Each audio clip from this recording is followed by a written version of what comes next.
Howdy do, everybody. Welcome to Goshen Prepping. As preppers, there's always things we want to make sure we have on hand for an emergency. And of course, I love articles that really test our brain and helps us see things we probably didn't see before. So let's jump to another article, 20 things to make sure you have in case of an emergency. A wind-up emergency radio. Lots of them on the market. You can actually go for pretty simple ones up to really fancy ones. One of the ones I talk about all the time is this little green guy. Has all kinds of stuff on there. I'll link it below. A portable power station like, this Jackery. I don't own a Jackery. I would love to have one though, by the way, because I hear they're fantastic. I have BLUETTI, which is awesome. I have my really huge mangoes. The mango ones power my entire home. Whatever you're looking for, have some type of solar generator, maybe at the very least to power a freezer. Really good thing. Or if you're like me, to have a fan blowing on you while I try to sleep at night. Portable water filter or water purification tablets. And there's a big difference, by the way, because you can have a water filter like I love my Katadyne heavy gauge metal steel awesomeness that will take the murkiest of mud puddles and turn it into fresh water, including a lot of chemicals will be removed as well. Water purification tablets will kill biological agents like Giardia or single-celled organisms that will give you diarrhea, those things, but the chemicals will always stay there. So it depends what you're looking for. If you have a pretty clean creek, water tablets. If not, have like something like this Katadyne, which again, I'll link below.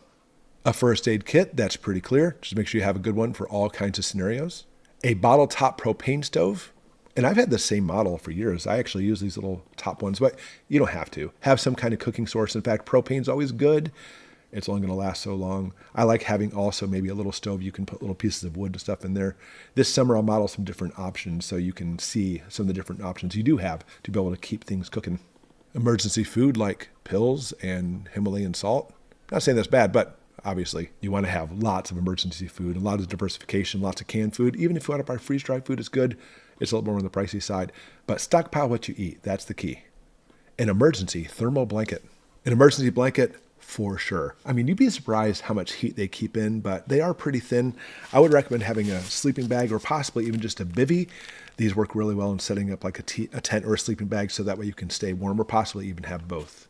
LED headlamps. And I'm all about LED headlamps. Those are great, especially if you're trying to work in the dark. You don't have to like use your hands for it.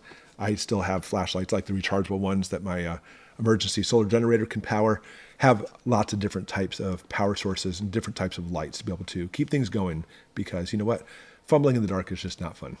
Cleaning agents and sanitizers. I'm not about hand sanitizer at all. Lots of chemicals and stuff in there. But like bleach, yeah, as long as it's unscented and not gel bleach, it can work very well. A reliable fire starter.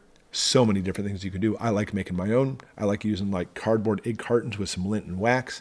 Some people like using like toilet paper rolls with some lint in that. So many things you can do. I like making my own. You'll save a lot of money that way. A rucksack or backpack.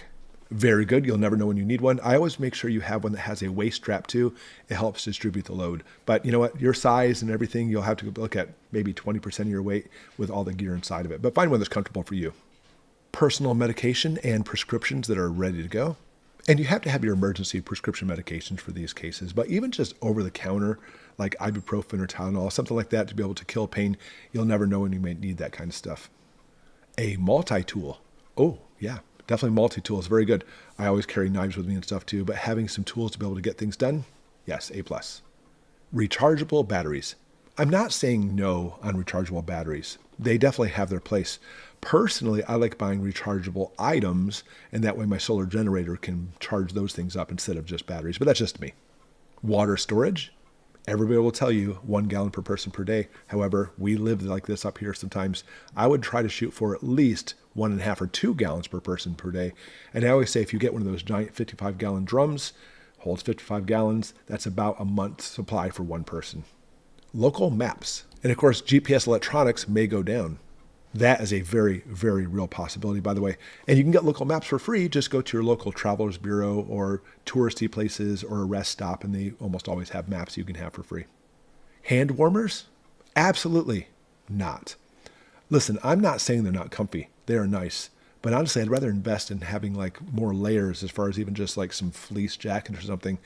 I don't put a lot of faith in hand warmers. They do feel cozy on the hands, but they don't really add as many BTUs into your body heat as much as you think they would, but layers of clothes will.